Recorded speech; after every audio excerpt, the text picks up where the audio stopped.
இல்லை இந்த அளவுக்கு கிரேஸ் விஜய்க்கு வர காரணம் என்ன? இவங்க ரெண்டு பேரையும் பிடிக்கல. திமுக அண்ணா திமுக மக்களுக்கு பிடிக்கல. ரெண்டு பேரையும் மக்கள் வெறுக்கிறாங்க. ஒரு மாற்று வந்தால் நல்லா இருக்கும்னு நினைக்கிறாங்க. அதனால தான் விஜய்க்கு இவ்வளோ கிரேஸ் இருக்கு. பெரியார் வந்து ஒன்றே குலம் ஒருவனே தேவன் சொல்லி தான் அண்ணா வெளியில் வந்தார்.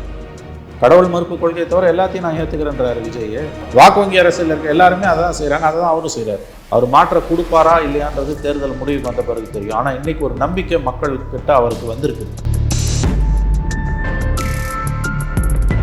நாம் தமிழர், விசிகா, பாமக இவங்க 3 பேர்கிட்ட வந்து கணிசமான ஓட்டு தாவேக்காக்கு போகும். 2 விஷயம், 5 முனை போட்டி உறுதியாச்சுன்னா திமுக வெற்றியை யாராலையும் தடுக்க முடியாது.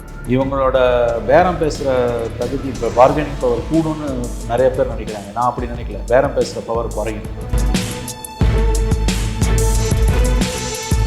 பெரிய அளவில் திமுகவை விசிகாவால் இனிமேல் நிர்பந்திக்கவோ மிரட்டவோ முடியாது. காங்கிரஸ் திமுக சொல்கிறத வாங்கிட்டு போயிடுவாங்க. அவங்க சோனியா காந்தி சொல்கிறத, சோனியா காந்திக்கும் ஸ்டாலினுக்குமான புரிதல் வந்து ரொம்ப தெளிவாக இருக்கும். அவங்களுக்கு டெல்லியில் 10 சீட் எம்பி வேணும். தமிழ்நாடு எக்கேடு கேட்டாலும் அவங்களுக்கு கவலை கிடையாது.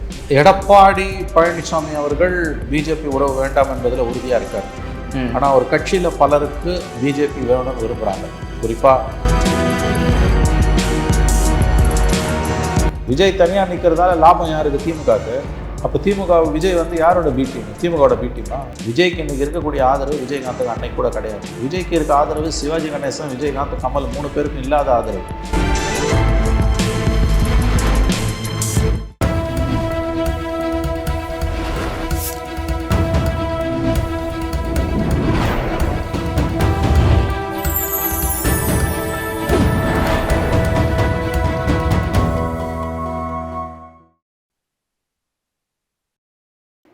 சேனல் 5 தமிழ் நேயர்களுக்கு வணக்கம். இன்றைய நேர்காணலில் நம்மோடு இணைந்திருப்பவர் மூத்த பத்திரிகையாளர் திரு மணி அவர்கள். வாருங்கள் அவரோடு பேசுவோம். சார் வணக்கம் சார். சார், இப்போ தமிழக வெற்றிக் கழகத்தின் தலைவர் விஜய் அவர்கள் தருமபுரி மாவட்டத்தில் வருகின்ற சட்டமன்ற தேர்தலில் போட்டியிட போவதாக ஒரு செய்தி வந்திருக்குது. இந்த தருமபுரி அப்படின்ற மாவட்டம் ஏன் பேர் அடிபட்டது? இப்போ இதெல்லாம் யூகம், இதுக்கு எந்த ஆதாரமும் இல்லை. அவர் அறிவிச்சிருக்காரா? இப்போ எந்த அடிப்படையில் நீங்கள் இதை சொல்கிறீங்க? இப்படி உண்மைப்புறமான செய்திகள் நிறைய வருதோ? அப்போ உண்மைக்கு அரசியலில் வந்து உண்மைக்கு புறம்பானது, உண்மைன்றதை விட விஷயங்கள் தான் நம்ம அதை சொல்லணும். அவர் இங்கே போட்டி போட போகிறார், அங்கே போட்டி போட போகிறாருன்னா நம்ம எதுவுமே உறுதியாக சொல்ல முடியாது.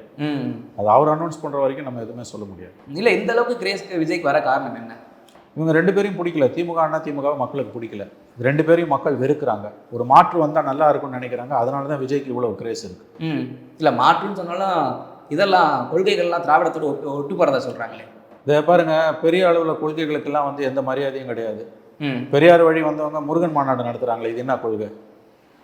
பெரியார் வழின்னு சொல்லிக்கிட்டு தீபாவளிக்கு வாழ்த்து சொல்கிறாங்க. பிள்ளையாரை கையில் எடுத்துக்கிட்டு உதயநிதியை போகிற மாதிரி விஷுவல்ஸ்லாம் போட்டிருந்தார், ஃபேஸ்புக்கில் போட்டிருந்தார், அவரோட சோஷியல் மீடியா போஸ்டிங்லெல்லாம் போட்டிருந்தார். அங்கே எங்கே போனார் பெரியார்? ஆகவே இந்த கொள்கைன்றது அடிப்படையில் வச்சிங்கன்னா ஒருத்தரும் தப்ப மாட்டாங்க. அதனால் இதை வந்து விஜய்கிட்ட மட்டும் போய் பொருத்தி பார்த்து பேச முடியாது நம்ம. இல்லை, ஆனால் கொள்கை அப்படின்னு பார்த்தாலும் திராவிடத்தில் பெரியாரை முழுமையாக ஏற்றுக்கலைன்னு சொல்லிட்டாரு விஜய். அதே தான் திமுகவும். பெரியார் வந்து ஒன்றே குலம் ஒருவனே தேவன் சொல்லி தான் அண்ணா வெளியில் வந்தார். கடவுள் மறுப்பு கொள்கையை தவிர எல்லாத்தையும் நான் ஏற்றுக்கிறேன்றாரு விஜய். இதே தான் திமுகவோட கொள்கையும். 2 பேருக்கு என்ன வித்தியாசம்? ஒன்று தானே. பெரியார் கடைசி வரைக்கும் தனி தமிழ்நாடு தான் கேட்டார். அவரோட கடைசி மீட்டிங்கில் கூட தனி தமிழ்நாடு தான் கேட்டார் அவர். அதை திமுக ஏற்றுக்குச்சா? அப்போ பெரியாருடைய சமூக நீதி கொள்கை, பெண் உரிமை, சாதி ஒழிப்பு இதை தான் ஏற்றுக்கிறாங்களே ஒழிய நாத்திகத்தை யாருமே ஏற்றுக்கல. திராவிடர் கழகத்தை தவிர எந்த கட்சியும் பெரியாரோட நாத்திகத்தை எந்த கட்சியும் ஏற்றுக்கல, இன்க்ளூடிங் டிஎம்கே. ஒன்றே குலம் ஒருவனே தேவன் 1949 கட்சி ஆரம்பிக்கும் அண்ணா ஏன் சொன்னார்? அதுக்கு என்ன அர்த்தம்? புதுசாக என்ன சொல்லிட்டார் விஜய்? ஏற்கனவே திமுக சொன்னதான் அவரும் சொல்கிறாரு. இல்லை, ஆனால் பெரியாரிட தேவையானதை மட்டும் எடுத்துக்கிறாங்க, தேவையானதை விட்டுறாங்க. ஆனால் பாஜக கையில் அப்படி இந்த ஜனதான தர்மத்தை மட்டும் முழுமையாக எதிர்க்கிறாங்க. அது நல்லது இல்லையா? அதில் எப்படி பாஜக ஏற்கிற சனாதன தர்மத்தை இவங்க முழுமையாக எதிர்க்கிறாங்க. ஆமா, திமுக தரப்புல இருந்து இப்போ விஜயும் சரி. ஆனால் அதில் நல்லது எதுவுமே இல்லை, கண்ணுக்கு தெரியலையே. அது அவங்கள தான் கேட்கணும். பெரியார் ஒரு அளவுகோலாக வச்சிங்கன்னா பெரியாரை நான் எதில் ஏற்றுக்கிறேன் எதில் ஏற்றுக்கலன்னு அவர் சொல்கிறார். தெளிவாக இருக்குது. அது அவர் மட்டும் சொல்ல, திமுகவோட ஸ்டாண்டு அதான். வாக்கு வங்கி அரசியல் இருக்க எல்லாருமே அதை தான் செய்கிறாங்க, அதை தான் அவரும் செய்கிறார். இன்னொன்று அவர் சொல்லியிருந்தாருன்னா தமிழ்நாடு தமிழருக்குன்ற கொள்கையில் விஜய்க்கு என்ன கருத்து அதை சொல்லணும். அதை சொல்லியிருந்தால் நல்லா இருந்திருக்கும். நாத்திகத்தை மட்டும் நான் ஏற்றுக்கல, மற்றதெல்லாம் ஏற்றுக்கிறேன்றாரு. மற்றதுன்னா இப்போ தமிழ்நாடு தமிழருக்குன்றதான் பெரியாரோட கடைசி வரைக்கும் அவரோட கொள்கை, உயிர் மூச்சு கடைசி கொள்கை அவர் தான். கடைசியாக அவர் தீநகர் பேருந்து நிலையம் அருகில் பேசிய கூட்டத்தில், ஒரு கடைசியாக இறந்து போகிறதுக்கு 2 நாள் மேலே பேசின கூட்டத்தில் கூட அதை தான் அவர் சொன்னார். தமிழ்நாடு தமிழ் இருக்கேன். அந்த கொள்கையில் உடன்பாடு இருக்கா இல்லையான்றதை விஜய் தெளிவுபடுத்தணும். அதல்ல முக்கியமான விஷயம். அதுலேயும் அவருக்கு உடன்பாடு இருக்காது, திமுகவுக்கும் உடன்பாடு இருக்காது. நாத்திகம் ஒன்றை தவிர மற்ற எல்லாத்தையும் ஏற்றுக்கிட்டோன்றாங்கல்ல, நாத்திகம் மட்டும் இல்லை, இந்த மாதிரி சில விஷயங்களையும் அவங்க ஏற்றுக்கல. மற்றபடி சாதி ஒழிப்பு, சமூக நீதி, சுயமரியாதை அதை தான் ஏற்றுக்கிறாங்க. அதனால் அவர் பேசுறதுல ஒன்றும் முரண்பாடு இருக்கிறதா எனக்கு தெரியல. இல்லை, விஜய் மாநாடு போடும்பொழுது தான் சொல்கிறாரு, என்னுடைய அரசியல் எதிரிங்க திமுக, கொள்கை எதிரி பாஜகன்னு சொல்கிறாரு. இத்தனை நாளுக்கு அமைதியாக இருந்த காரணம் என்ன? தனிப்பட்ட வாழ்க்கையில் எதுவும் வந்துடக்கூடாதுன்னு அமைதியாக இருந்திருப்பாரு. ஏங்க, அவர் இவ்வளோ நாள் ஏன் பேசலன்ற கேள்வியை கேட்கறது தவறானது, அபத்தமானது. இன்னைக்கு பேசுகிறாரு, அதை மட்டும்தான் நீங்கள் கேட்க முடியும். இது வரைக்கும் அவர் 50 வருஷமா ஏன் பண்ணல? அவரோட 40வது வயசுல ஏன் இந்த பிரச்சனைக்கு இந்த கருத்து சொல்லலை? 45வது வயசுல அந்த பிரச்சனை வரும்போது அவர் எங்கே போயிருந்தான்ற கேள்வியெல்லாம் அபத்தமானவை, பொருத்தமற்றவை. இன்னைக்கு கட்சி ஆரம்பிச்சிருக்காரு, பொது வாழ்க்கைக்கு வந்திருக்காரு, சில விஷயங்களை தெளிவுபடுத்திருக்காரு, சில பிரச்சனைகளை பற்றின அவரோட கருத்தை முன் வச்சிருக்காரு. அவ்வளோதான். அதுக்கு மேற்கொண்டு இதுக்கு அப்புறம் தான் நம்ம பேச முடியுமே அல்லாமல் இதுக்கு முன்னால் அவர் எங்கே போயிருந்தாருன்னு பேசுவது பொருளற்றது. அது அப்படியே முடிவில்லாமல் போய்கிட்டே தான் இருக்கு. இல்லை, குற்றம் செய்வதை விட குற்றம் நடக்கும்போது அமைதியாக இருக்கிறது தவறுன்னு தானே சொல்கிறாங்க. அப்போ அப்படி விஜய் தவறுன்னு சொல்ல முடியும்? நாங்கள் நீங்கள் ஒரு முன்முடிவு எடுத்துட்டு கேள்வி கேட்டிங்கன்னா நான் பதில் சொல்ல முடியாது. நான் திரும்பவும் உங்களுக்கு தெளிவாக சொல்கிறேன். அவர் இன்னைக்கு ஒரு அரசியல் கட்சி ஆரம்பிச்சிருக்கார். அரசியல் கட்சி ஆரம்பிச்ச பிறகு எனக்கு இதுதான் கொள்கைன்னு சொல்லியிருக்காரு. இதுக்கு மேற்கொண்டு நடக்கிற சம்பவங்கள்ல அவர் மௌனமா இருந்தாரு, கருத்து தெரிவிக்கிறாரு அல்லது தெரிவிக்கலன்னா அதைத்தான் நீங்க பதில் சொல்ல, அதைத்தான் நீங்க கேட்க முடியும். அவர் கட்சி ஆரம்பிக்கிறதுக்கு முன்னால நடந்த சம்பவங்கள்ல அவர் ஏன் மௌனமா இருந்தாரு, வாய் திறக்கல, பாதி திறந்தாரு பாதி திறக்கலன்னு கேட்கிற கேள்விகள் பொருளற்றவை. அதுக்கு முடிவே கிடையாது, கேட்டுக்கிட்டே போகலாம். அதுக்கு சார், இது நாள் வரை தமிழக அரசியல் களம் அப்படின்றது 3 முனையாக இருந்தது, 4 முனையானது, இப்போ 5 முனையாகிற சூழ்நிலைக்கு போய்கிட்டு இருக்கு. இப்படி இருக்கும் பட்சத்தில் விஜய் ஒரு தாக்கத்தை ஏற்படுத்த கூடுமா? இது பாருங்க, அவருக்கு இன்னைக்கு மக்கள்கிட்ட ஒரு அபரிதமான ஆதரவு இருக்குது. இளைஞர்கள் குறிப்பாக 18 வயதிலிருந்து 35 வயது வரை உள்ளவர்கள் அவர்கிட்ட பெரிய அளவில் ஈர்க்கப்பட்டிருக்காங்க. அவங்க அந்த உறுப்பினர் சேர்க்கைக்காக போடப்பட்ட அந்த ஆப்பில் கிட்டத்தட்ட 90 லட்சம் பேர், கிட்டத்தட்ட 1 கோடி பேர்னு சொல்லலாம், உறுப்பினர்கள் ஆகியிருக்காங்க. முறையாக அந்த உறுப்பினர் சேர்க்கை அங்கே நடத்துகிறாங்க. அதில் டூப்ளிகேட் வர வாய்ப்பே குறைவு. ஆதார் நம்பரை போட்ட பிறகு ஓடிபி வரும், ஓடிபியை போட்ட பிறகு ஓட்டர் ஐடியை போட்டு நீங்கள் மெம்பர் ஆகணும். அதனால் டூப்ளிகேட்டுக்கு வாய்ப்பே கிடையாது. அந்த மாதிரி கிட்டத்தட்ட 90 லட்சம் பேர் குறையாமல் 90 லட்சத்துலேருந்து 1 கோடி பேர் வரைக்கும் உறுப்பினர் ஆகிருக்காங்க. இது ரொம்ப முக்கியமான ஒரு விஷயம். அது அந்த ஆப்பே கொலாப்ஸ் ஆகி கிடக்குது இப்போ, அவ்வளோ ரஷ் பண்ணுறதால. ஸோ ஒரு அதீதமான ஆதரவு மக்கள்கிட்ட அவருக்கு இருக்குது. நாளைக்கு ஓட்டாக மாறுமானா அது வேறு விஷயம். அது மாறலாம், மாறாமல் போகலாம். இன்னும் 1.5 வருஷம் இருக்க எலெக்ஷனுக்கு, அது வரைக்கும் அவர் எப்படி தாக்கு பிடிப்பார், இந்த மாதிரி பல விஷயங்கள் இருக்குது. இன்றைக்கி அவருக்கு மக்கள்கிட்ட ஒரு ஆதரவு இருக்குது. அதுக்கு முக்கிய காரணம் திமுக, அண்ணா திமுகவுக்கு அந்த மாற்று வேணும்னு மக்கள் விரும்புகிறாங்க. அவர் மாற்ற கொடுப்பாரா இல்லையான்றது தேர்தல் முடிவுக்கு வந்த பிறகு தெரியும். ஆனால் இன்றைக்கி ஒரு நம்பிக்கை மக்கள்கிட்ட அவருக்கு வந்திருக்குது. அது அடுத்த ஸ்டேஜுக்கு கொண்டு போகிறது அவரோட வேலை. அது அவர் எப்படி போவார்னு நமக்கு தெரியாது. விஜய் வரும்பொழுது திமுகவின் ஓட்டை அறுவடை செய்வார், பாஜகவின் ஓட்டை அறுவடை செய்வார்னு சொல்லிட்டு இருக்காங்க. ஆனால் இங்கே நாம் தமிழர் கட்சியிலேருந்து கொத்த தாவேக்காவுக்கு போகிறாங்க அப்படின்னு ஒரு செய்தி வந்தது. ஆனால் சீமான் அதை மறுத்தார். இது எப்படி பார்க்குறீங்க? நாம் தமிழர், விசிகா, பாமக இவங்க 3 பேர்கிட்ட கணிசமான ஓட்டு தாவேக்காக்கு போகும். அதிமுகலேருந்தும் ஓரளவுக்கு போகும். அதிமுக பாஜகலேருந்து பெரிய அளவில் சேதாரம் சீமான், திருமா, ராமதாஸ் 3 பேருக்கும் நடக்கும். நாம் தமிழர், விசிகா, பாமக 3 கட்சிகளுக்கும் விஜய் வருகையால் பெரிய அளவில் சேதாரம் இருக்கும் என்று இப்பொழுதைக்கு கருதப்படுகிறது. வரும் நாட்கள் என்ன 1.5 வருஷம் இருக்குது கரெக்டாக எலெக்ஷன். அது வரைக்கும் ஒரு கட்சி எப்படி நடத்துகிறாருன்றதை நம்ம பார்க்கணும். இந்த 3 பேருக்கு பெரிய சேதாரம் இருக்கும் என்று தான் நான் கருதுகிறேன். இல்லை, இப்போ ஒரு கட்சி புதுசாக தான் வந்திருக்குது. ஆனால் புதிதாக வரும்போதே நம்ம அதில் ஒரு 2 முகங்கள் பரிச்சயமாக தெரியும். இந்த விஜய் புசியானதை தவிர பாக்கி யாருமே தெரியலையே பெரிய தலைவர்கள் அப்படின்னு சொல்கிறாங்களே, ஏன் அப்படி? நல்ல பாயிண்ட், ரொம்ப நல்ல பாயிண்ட். இது ரொம்ப முக்கியமாக கவனிக்க வேண்டிய விஷயம். இன்றைக்கி கூட அவர் கொடுத்துருக்க புசி ஆனந்த் கொடுத்துருக்க ஸ்டேட்மெண்ட்டு அவர் தான் கொடுத்துருக்காரு, விஜய் கொடுக்கல. முதல்ல விஜய் மீடியா கட்டியும் பேச மறுக்கிறாரு. புசி ஆனந்தை தவிர அங்கே அறிஞ்ச முகம் யாருமே இல்லை. இப்படிலாம் போய் நீங்கள் ஆட்சியெல்லாம் பிடிச்சிட முடியாது. 2ஆம் கட்ட தலைவர்கள், 3ஆம் கட்ட தலைவர்கள், 4ஆம் கட்ட தலைவர்கள்னு பெரிய அளவில் ஒரு படையே வேணும். அது இல்லாமல் போய் மக்களை சந்தித்து தேர்தலை ஆதரவு என்பது வேறு, அந்த தேர்தலில் ஓட்டாக மாறுறது என்பது வேறு.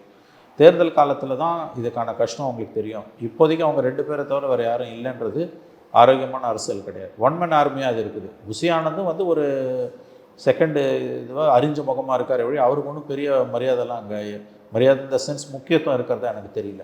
அதனால் விஜய் அவர்களுடைய அந்த கட்சியில் தாவேக்கால இவங்க 2 பேரை தவிர யாரும் இல்லைன்றது நோட் பண்ண வேண்டிய ஒரு விஷயம். இது இப்படியே தொடர்ந்ததுன்னா அவங்க தேர்தலில் ஜெயிக்கிறதுன்றதெல்லாம், தேர்தலில் ஜெயிக்கிறது தோக்கிறத விடுங்க, தாக்கத்தை கூட ஏற்படுத்த முடியாது. இல்லை, இப்போ மாவட்ட தலைவர்கள் அப்படின்னாலே அந்த மாவட்டத்துக்கு அவங்க தான் ஹெட் மாதிரி நல்லா பலமாக இருக்கணும். இங்கே விஜய் அவர்கள் நியமித்துள்ள ஆட்கள் எல்லாம் அரசியல் அனுபவம் பெற்றவர்களாக இருக்காங்களா? பாதி பேர் ரொம்ப இளைஞர்களாக இருக்காங்களே. அதாங்க நெக்ஸ்ட் ரேங்க் லீடர்ஸ் அவர் போடணும், ஆஃபீஸ் பேரர்ஸை நியமிக்கணும், நிர்வாகிகளை நியமிக்கணும், அவங்க செயல்பட ஆரம்பிக்கணும். மக்கள் பிரச்சனைக்காக இது வரைக்கும் என்ன போராடி இருக்காரு அவர்? 27ஆம் தேதி சரி 27 வரைக்கும் அவருக்கு லெவரேஜ் கொடுக்கலாம். அவர் என்ன சொன்னார்? பிப்ரவரியில் கட்சி ஆரம்பிக்கும் போது நான் பார்லிமெண்ட் எலெக்ஷன் வர மாட்டேன், அசம்பிளி எலெக்ஷன் தான் வரேன்னு. அசம்பிளி எலெக்ஷன் பார்லிமெண்ட் முடிச்சோன்னா அசம்பிளி எலெக்ஷனுக்கு வரணும் போது ஜூன் 4ஆம் தேதிக்கு வரைக்கும் அவரோட வேலை ஆரம்பமாகுது. இது வரைக்கும் என்ன மக்கள் நலன் சார்ந்து என்ன போராட்டத்தை முன்னெடுத்திருக்காரு? கள்ளக்குறிச்சியில் கள்ளசாராய சாவுக்கு போய் பார்த்தார், அது கூட வெளியில் பிரஸுக்கிட்ட பேசலை. அதை தாண்டி 27ஆம் தேதி போன மாதம் ஒரு கூட்டம் முடிஞ்ச பிறகு மக்கள் நலன் சார்ந்த பிரச்சனைக்காக எவ்வளோ பிரச்சனை இருக்குது. இது வரைக்கும் ஒரு ஆர்ப்பாட்டம், ஒரு உண்ணாவிரதம், ஒரு முற்றுகை போராட்டம், ஒரு ரயில் மறியல், நீதிமன்றங்களை அணுகிறது, இந்த மாதிரி இதுதான் பாலிடிக்ஸ். இந்த மாதிரி மக்கள் சார்ந்த பிரச்சனைகளுக்காக இது வரைக்கும் என்ன அரசியல் அவர் பண்ணியிருக்கார்? அவர் பாட்டு வராரு, ஒரு இடத்துல பேசுகிறாரு, அதுக்கு பிறகு அவர் கோட்டை மாதிரி இருக்க கதவு மூடுது, ஒரு உள்ளே போய் அவர் செயற்குழு கூட்டத்தை கூடுறாரு. அவர் தனிப்பட்ட விஷயம் இல்லை, அவர் சினிமா கம்பெனி நடத்துகிற மாதிரி கட்சியை நடத்த முடியாது. செயற்குழு கூட்டம் நடக்குதுன்னா அது வீடியோ எடுக்கிறது கூட யாரையும் அவங்க அலோவ் பண்ணுறது இல்லை. இல்லை சார், இப்போ விஜய் உள்ளே வரும் பட்சத்தில் இது வரைக்கும் 4 முனையாக இருந்தது, இப்போ 5 முனையாக மாறும் பட்சத்தில் இது யாருக்கு பாசிட்டிவாக இருக்கும்? ஒன்று விசிகா, பாமக, காங்கிரஸ், இப்படி கூட்டணி கட்சியில் பெரும்பான்மையாக இருக்கக்கூடாது, அவங்களுக்கு இது ஒரு சரியான ஒரு டைமோ டிமாண்ட் பண்ணுறதுக்கு. 2 விஷயம். 5 முனை போட்டி உறுதியாச்சுன்னா திமுக வெற்றியை யாராலையும் தடுக்க முடியாது. திமுக ஈஸியாக ஜெயிச்சு ஆட்சியை தக்க வச்சுக்கணும் 5 முனை போட்டின்னா. விஜய் வருகையால் விசிகா, பாமக, நாம் தமிழர் கூட்டணி வைக்க மாட்டாங்க. விசிகாவும் நாம் தமிழர் தான், பாமகவும் தான் கூட்டணி வைப்பாங்க. இவங்களோட பேரம் பேசுகிற தகுதி, பார்கெனிங் பவர் கூடும்னு நிறைய பேர் நினைக்கிறாங்க. நான் அப்படி நினைக்கல. பேரம் பேசுகிற பவர் குறையும். விசிகா ஓட்டில் பெரும்பாலான ஓட்டு அவங்க அள்ளின்னு போகிறாங்க, விஜய் அள்ளின்னு போகிறாரு. நாம் தமிழரை வச்சு விட்ருங்க, அவங்க தனியாக தான் எதை இருந்தாலும். பாமக ஓட்டும் ஓரளவு சரிஞ்சாலும் ராமதாஸ் கிட்ட ஒரு பொலிட்டிக்கல் மெச்சூரிட்டி இருக்குது, அவர் சமாளிச்சுப்பார் எந்த இடத்துல இருந்தாலும். ஆனால் பெரிய அளவில் பாதிக்கப்பட போகிறது விசிகா தான். விசிகா திமுக கூட்டணி விட்டு எங்கேயும் போக முடியாது. அதிமுக கூட்டணிக்கெலாம் போனால் அதுக்கு ஒன்றும் பெரிய மரியாதை இருக்கார், போக மாட்டார். உள்ளே இருந்தே குடைச்சல் கொடுப்பாரே தவிர திரும்ப வெளியில் போக மாட்டார். விஜய் வருகைக்கு பிறகு திமுக கூட்டணியில் விசிகாவின் பேரம் பேசும் தன்மை குறையும். அவங்க நினைக்கிற மாதிரி அவங்க ஆட்சியில் பங்குன்ற கோஷத்தை முன்வைக்க முடியாது. 6 சீட்டுன்றது வேணால் 10 சீட்டு அதிகபட்சம் வாங்கலாமே வழி, அதை தாண்டிலாம் பெருசாக போக முடியாது. பெரிய அளவில் திமுகவை விசிகாவால் இனிமேல் நிர்பந்திக்கவோ மிரட்டவோ முடியாது. இல்லை காங்கிரஸ் நிலைப்பாடு என்னவா இருக்குங்க? காங்கிரஸ் திமுக சொல்கிறத வாங்கிட்டு போயிடுவாங்க. அவங்க சோனியா காந்தி சொல்கிறத, சோனியா காந்திக்கும் ஸ்டாலினுக்குமான புரிதல் ரொம்ப தெளிவாக இருக்கும். அவங்களுக்கு டெல்லியில் 10 சீட்டு எம்பி வேணும், தமிழ்நாடு எக்கடு கட்டாலும் அவங்களுக்கு கவலை கிடையாது. அதனால் 5 முனை போட்டின்னு வந்ததுன்னா திமுக அது ஒரு பெரிய ரிலீஃப். இன்னைக்கு விஜய் கொடுத்துருக்க ஸ்டேட்மெண்ட்டு திமுக அல்வா சாப்பிட்ற மாதிரி. திமுக மிகப்பெரிய அளவில் அவங்க இன்னைக்கு தான் திமுக தீபாவளின்னு கூட சொல்லலாம். அவங்க அதிமுகவுடன் விஜய் கூட்டணி இல்லை என்பது திமுக வயத்தில் பாலை வாத்திருக்கும். இல்லை, இப்போ 5 முனை போட்டியாக பட்சத்தில் ஆட்சி அமைக்கிறதுக்கு 25% 30% ஓட்டுகளே போதுமானதுன்ற நிலை வந்துடும்ல. இல்லை, அதுதான் சிக்கல். அவர் தனித்து நின்று ஆட்சியெல்லாம் 26 பிடிக்க முடியாது. வேணா 31 படலாம், சாத்தியம். 26 அவரால் அவ்வளோ 30% ஓட்டெல்லாம் ரீச் பண்ணவே முடியாது, கஷ்டம்.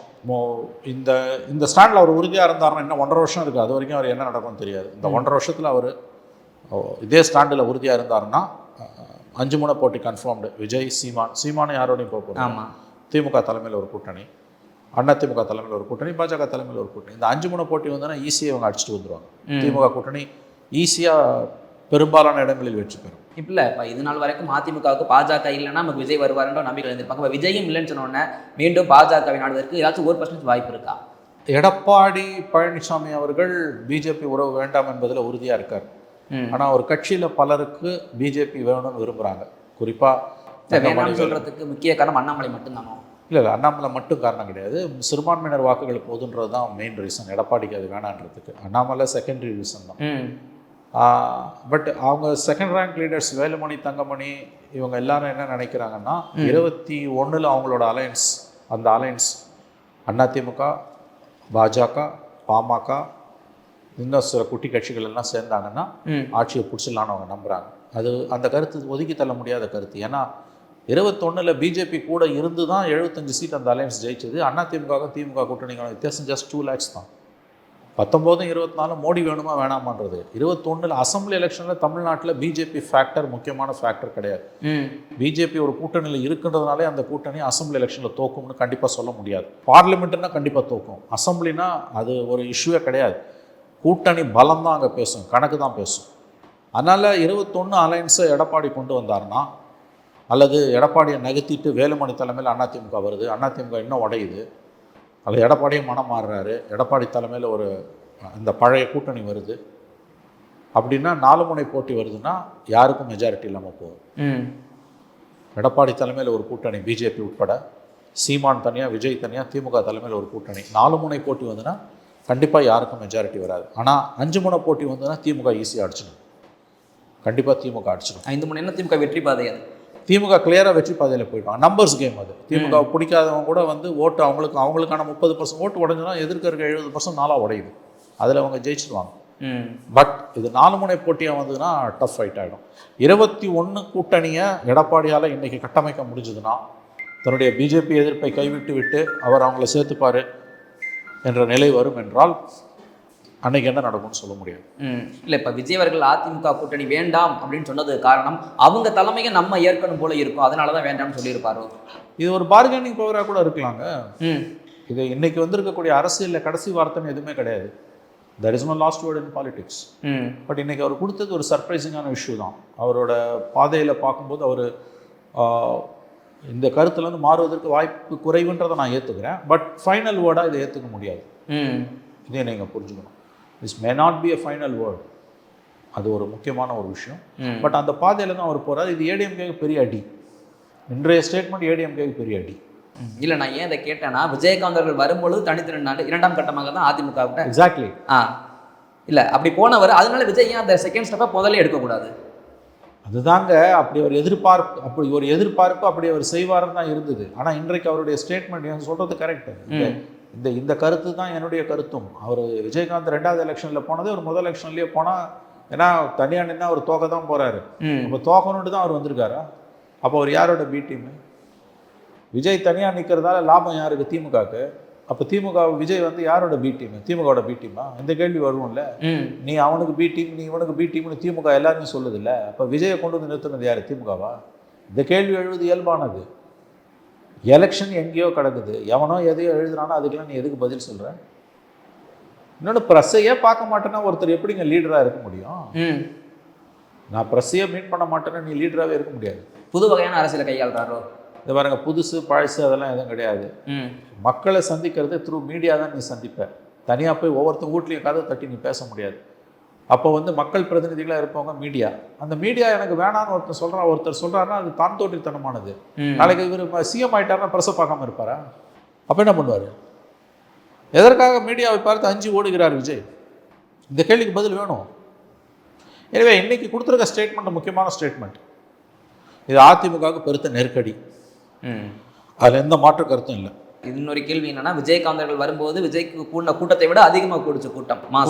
கூட்டம் இல்லை நான் சொல்கிறேன். அந்த கூட்டத்தை வச்சு சொல்லாதீங்க. இந்த அளவுக்கு ஆதரவு விஜயகாந்துக்கு விஜய் கிட்ட இருந்த ஆதரவு அப்போ கிடையாது. என்னால் உறுதியாக சொல்ல முடியும். கூட்டம் கூடியிருக்கலாம். விஜய்க்கு இன்னைக்கு இருக்கக்கூடிய ஆதரவு விஜயகாந்துக்கு அன்னைக்கு கூட கிடையாது. விஜய்க்கு இருக்க ஆதரவு சிவாஜி கணேசன், விஜயகாந்த், கமல் 3 பேருக்கும் இல்லாத ஆதரவு. இந்த ஆதரவு நான் அறிந்தவரையில் யாருக்கிட்டையும் நான் பார்த்ததில்லை. ஆனால் நாளைக்கு இது ஓட்டா மாறுமா மாறாதுன்னா அது வேற. இன்னைக்கு விஜய்க்கு இருக்க ஆதரவு இதுவரை யாருக்குமே இல்லாத, புதுசாக கட்சி ஆரம்பிக்கிற யாருக்குமே இல்லாத ஒரு ஆதரவு. அதனால அவர் வந்து ஒரு கவனிக்கப்பட வேண்டிய அரசியல்வாதி தான். தனியாக தான் அவர் நிற்பாருன்னா நிச்சயமாக ஒரு வெற்றியை தர முடியாது. அவர் திமுகவின் வெற்றிக்கு வழிவகுப்பார் என்று தான் நான் கருதுகிறேன். இல்லை, ஆதரவு விஜய்க்கு இருந்தாலும் இது மேலோட்டமாக பார்க்கப்படும். ஆனால் சட்டமன்ற ரீதியாக பார்க்கும் பொழுது இப்போ ஒரு தொகுதி இருக்குன்னா அங்கே ஒரு மாமா சித்தப்பா அப்படின்ற வகையில் திமுக அதிமுக நிற்கிறாங்கன்னா இங்கே நடிகராக தலைவராக விஜயை பார்ப்பாங்களா, சொந்தக்காரராக பார்த்து அவர் போட்டு போடுவாங்களா? அந்த இடத்துல திசை மாறும். இல்லை, நம்ம ஊரில் வந்து தேர்தலில் வந்து ஓட்டு போடுறதுன்னு வந்ததுன்னா பெண்கள் கூட கணவர் சொல்கிறத தட்டிட்டு சுயேட்சையாக ஓட்டு போட முடிவெடுக்கக்கூடிய ஒரே விஷயம் நம்முடைய தேர்தல்கள். அதனால் வந்து மாமா மச்சான் உறவெல்லாம் எடுக்கூடாது. விஜய் வேணுமா வேணாமான்றதான் ஒரே கேள்வி. தனியாக நின்னாருன்னா ஒரு ஆட்சி அமைக்க முடியாது. பெரிய அளவில் திமுக எதிர்ப்பு வாக்குகளை சிதறடிப்பார். கண்டிப்பாக அது திமுக லாபம் தான். இல்லை, மாமன் மச்சான் ஏன்னு சொன்னா அந்த சாதி ரீதியிலான கட்டமைப்பு, சாதிய கட்டமைப்புன்னு வரும்போது கூட தேர்தல் நேரத்தில் அது எப்படி ஒர்க் அவுட் ஆகுன்றதை நம்ம வந்து பார்த்துருக்கோம். விஜயோட வருகையால் வந்து ஒரு குடும்பத்திலே 4 பிரியலாம் ஓட்டு. அது சாதி இல்லை, குடும்பங்களே கூட பிளக்கும். அரசியல் வந்து குடும்பங்களே பிளக்கும், சாதியம் மட்டும் பிளக்காது. அதனால் தனியாக நின்னாருன்னா அவரால் ஒன்றும் செய்ய முடியாது. அவ்வளோதான். அவர் 10% 20% கூட ஓட்டு வாங்கலாம். அவரால் ஒரு சீட் கூட ஜெயிக்க முடியாது. இல்லை, அவர் அரசியல் காலத்திற்கு வர்றதுக்கு முன்னாடியே இந்த 10th 12th படித்த மாணவர்களுக்கு எல்லாம் விருதுகள் எல்லாம் வாங்கி பரிசுலாம் வழங்கினார். அதனுடைய அந்த அரசியல் வேட்கை அங்கேருந்து ஆரம்பிச்சுட்டாரோ அடுத்து ஓட்டா மாறும். அதுதான் அவர் எதிர்பார்க்குறாரு. அதுதான் 26ல் தெரியுன்ற நான். நம்ம இதுதான் பிரச்சனையே. இதுதான் இது வரைக்கும் அவருக்கு கிடைச்சிருக்கக்கூடிய ஆதரவு ஓட்டா மாறுமா மாறாதான்றதான் $1,000,000 question. that we have to wait up to 26. இப்போது வரை ஒரு தலைவர்களை பார்த்து வந்து இருக்கோம் நம்ம. ஆனால் அடுத்து 2026 இந்த தமிழக அரசியல் களமானது உதயநிதி, விஜய், அண்ணாமலை இந்த 3 நபர்களை சுற்றி அதிகபட்சம் நடக்க வாய்ப்பு இருக்கோ? இல்லை, தனிநபர்களை சுற்றி நடக்குதுன்றது ஒரு மாயை. இங்கே கட்சிகளை சுற்றி தான் நடக்கும். நம்ம சிஸ்டம் வந்து ராஜாக்கு ஓட்டு போடல, அதிபருக்கு ஓட்டு போடல, கட்சிக்கு தான் நான் ஓட்டு போடுறேன். நான் ஒன்றும் ஸ்டாலினுக்கு ஓட்டு போடல, திமுக தான் ஓட்டு போடுறேன், எடப்பாடிக்கு ஓட்டு போடல, அண்ணா திமுக தான் ஓட்டு போடுறேன். அந்த இடத்துல நீங்கள் தனிநபர்களை கொண்டு வந்து பெரிய அளவில் புகுத்தும் போது தனிநபர் சார்ந்ததாக அது மாறுது. அது ரொம்ப ஆபத்தானது. ஆக்சுவலாக அப்படி கிடையாது. அது வெளிப்பார்வைக்கு தான் அப்படி இருக்குது. திமுகனா திமுகன்னு சில விஷயம், கொள்கை கோட்பாடு உங்களுக்கு பிடிச்சிருக்கு ஓட்டு போடுறீங்க. அண்ணா திமுகனா அவங்களோட சில நடவடிக்கைகள் பிடிச்சிருக்கு ஓட்டு போடுறீங்க. பிஜேபிக்கு ஓட்டு போடுறோன்னா அண்ணாமலைக்கு பிடிச்சி ஓட்டு போடல, பிஜேபியோட சில விஷயங்கள் எனக்கு பிடிச்சிருக்கு நான் ஓட்டு போடுறேன். தாவக்காக அந்த மாதிரி எதை சொல்ல போகிறீங்க நீங்கள் இப்போ? ஆனால் நடைமுறையில் அது அப்படி போகுதுன்னு வச்சுக்கோங்க. உதயநிதி, விஜய், அண்ணாமலை, சீமானையாக விட்டோம், அவரும் சேர்த்துக்கணும். இந்த 4 முனை போட்டின்லாம் வந்ததுன்னா அது தனிநபர் சார்ந்ததில்லை, 4 கட்சிகள் சார்ந்தது. சீமானா நாம் தமிழர், தமிழ் தேசியம் சார்ந்தது. பிஜேபினா அண்ணாமலை இல்லை, ஹிந்துத்துவா சார்ந்தது. திமுக, உதயநிதினா திமுக இல்லை, அது சமூக நீதி, ஓரளவுக்கு வந்து பிற்படுத்தப்பட்ட நலம், இது சார்ந்தது. விஜய்னு வரும்போது அவர் இது எல்லாத்தையும் விட்டுட்டு தனியாக அவர் வந்து எதை கொண்டு வர போகிறார்? அவர் சில கொள்கைகளை சொல்கிறார். அது அப்படியே திமுகவோட கொள்கைகள் மாதிரி தான் இருக்குது. அப்போ திமுக வாக்குகள் அவருக்கு போகுமான்ற ஒரு கேள்வி வருது. திமுக ஓட்டையும் உடைக்கிறார். பட் 5 முனை போட்டின்னு வந்து அலைன்ஸ், திமுக அலைன்ஸ் அப்படியே இருந்ததுன்னா அவங்க ஈஸியாக திமுக ஈஸியாக அடிச்சுக்குவாங்க. இதை சொல்லும்போது தனிநபர் ஒரு மாயன்னு சொல்கிறீங்க. ஆனால் பாஜக ஹிந்துத்துவத்தினால தான் இத்தனை வாக்கு. ஆனால் அண்ணாமலை வருவதற்கு முன்னாடி இருந்த வாக்கு வேற, இப்போ அண்ணாமலை வந்த உடனே ஒரு வாக்கு சதவீதம் மாறுதில்லை. அப்போ தனிநபர் அப்படின்றது ஒரு பிம்பம் இல்லை, அது ஒரு உண்மைதான்ற மாதிரி தானே இருக்குது. கிடையாது, கொஞ்சம் கூட்டி கொடுக்கலாம். அந்த வந்து ப்ளஸ்ஸாக இருக்கலாமே, பேஸ் வந்து கொள்கை தான். இப்போ எவ்வளோ பெருசாக வாங்கிட்டார் அவர் அண்ணாமலை? 18% நீங்கள் எல்லாம் சேர்ந்து சொல்கிறீங்க. நீங்கள் அண்ணாமலை பிஜேபிக்கு எவ்வளோ இருக்கும்? 4% ஓட்டு இருந்தது, 4லேருந்து 5% இருந்தது, ஒரு 8% 9% வரைக்கும் போயிருக்கலாம். 11% நீங்கள் சொல்கிற அந்த 11%ன்றது எல்லாரும் சேர்ந்த வாக்கு வங்கி. அது தனியாக வாக்கு வங்கினா ஐ திங்க் உங்களுக்கு 5 to 8% மேலே போக வாய்ப்பே கிடையாது. அண்ணாமலை பிஜேபிக்கு ஏற்கனவே இருக்க வாக்குகளை சற்று கூட்டி இருக்கிறார், அதிகப்படுத்தி இருக்கிறார். புதுசாக அவர் ஒன்றும் பேஸை வந்து உருவாக்கலாம். இது ரெண்டுத்துக்குமான வித்தியாசத்தை நீங்கள் புரிந்து கொள்ள வேண்டும். பல்வேறு கேள்விகளுக்கு பதில் தந்தமைக்கு ரொம்ப நன்றி சார். தொடர்ந்து பேசுவோம். நன்றி.